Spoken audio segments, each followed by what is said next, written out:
June 16, the day that remains etched in the minds of many, that's when the cruel apartheid government showed its senseless brutality.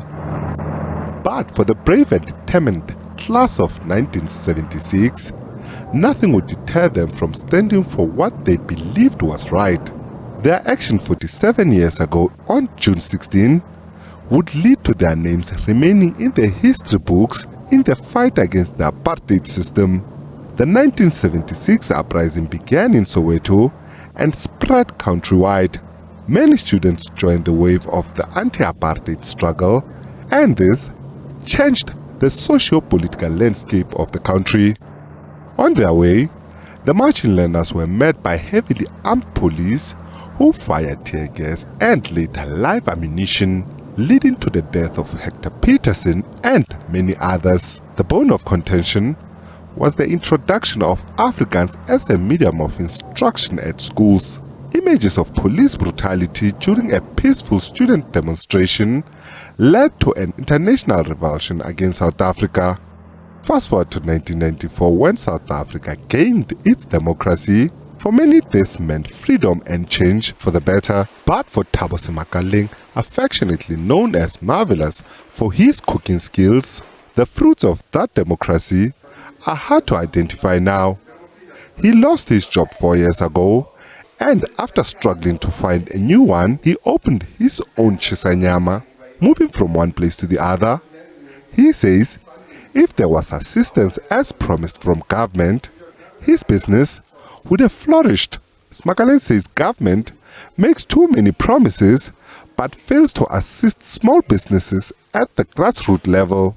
It's very difficult, especially when you don't have the sponsors, you don't have anyone who can boost your income, because everything depending on the same income that you make every day. So most of the time I'll say it's hand-to-mouth business. He argues that without taking anything away from the sacrifices of the class of 76, but to date, there is nothing to celebrate. Yeah, I think government is failing us, my brother, big time, 100%. Because till to this day, I'm still struggling and trying on my own. I tried to get some funds, but I've been failing. So, yeah, it's failing us big time. Ulfer Malisa is a 24-year-old who works as a bartender and is also studying. Even though he's hopeful, he says his fear is to live the reality of graduates who are roaming the streets looking for work with no luck. I mean, graduates are there doing internships. From the internships, all they do, bounce the internships, go back home, sitting, get another internship, get money again, sit home, nothing, jobless, right? These sentiments are shared by other young people. How many young people have graduated, having honors, masters and PhD included, and still have no jobs?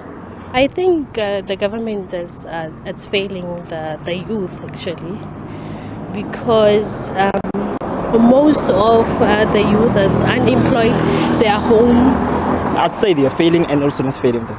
I think the government is really failing people. One political analyst says that it's tough not to blame government for failing the youth. It is difficult to imagine that young people will celebrate the Youth Month this year with jubilation when confronted by poverty, unemployment, and inequality. There is high unemployment in South Africa. This year marks 47 years since young people took a stand against government that oppressed black people. But just like the class of 76, the youth today face another kind of oppression, the triple challenges of inequality, poverty and unemployment.